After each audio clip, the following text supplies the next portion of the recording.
So earlier, bago ako umalis, we're together. I mean, I'm with my boyfriend earlier. And then I asked him if it's okay with him that hindi ako nag-aayos, and he told me that it's not okay.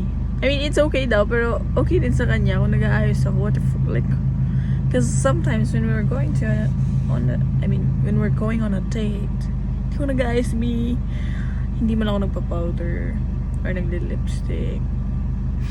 Nakikita pero like bare face talaga, as in malala, like basta ganun, kung ano yung tsura kong pagkagising ko or anong mukha ko everyday sa bahay, ganun lang ang face look ko pagkasama ko siya, and it is not okay pala sa kanya, be.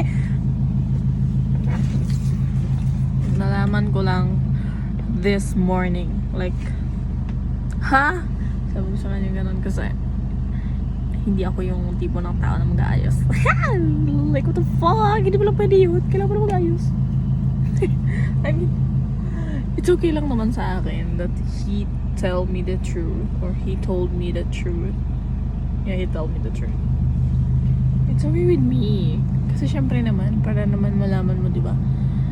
Paano pa naging magkarelasyon kayo if you're not gonna ask something that, is this okay? Or is this not okay? Ganun, di ba? You have to ask. So, para nyo yun. Para maging okay yung relationship nyo.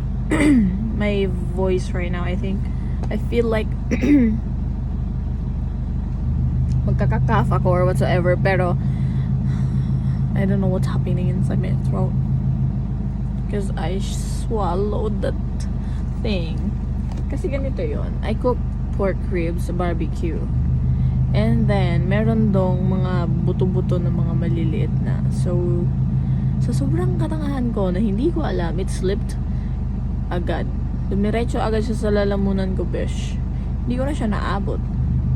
So, hindi ko din siya ninura at that time. Pero feeling ko kasi super nalunok ko na siya agad. Hindi ko siya nanguya, be. Oo. May buto kasi na siguro mga ganito lang kahaba. Ganyan kahaba. And then, nipis lang siya.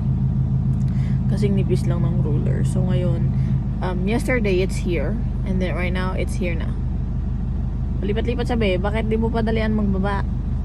Diba? It hurts. And parang may phlegm na ako ngayon. And yesterday, nag-start na ako mamaos. And ngayon, medyo husky na yung voice ko. And ngayon, meron na ring mga phlegm akong nararamdaman inside my throat. So, hopefully, na bumaba na siya. Kasi pag hindi, baka pag bumalik pa ako ng puerto at nandito pa to, baka ma-ER tayo nito, be.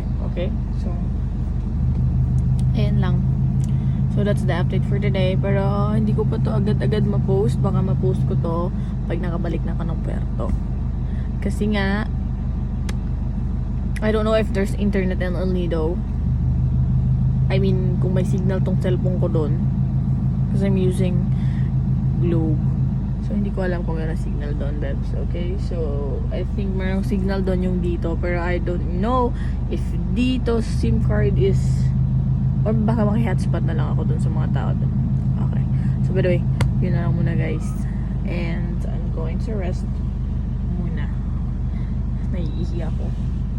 Like, what the F, charis? Okay?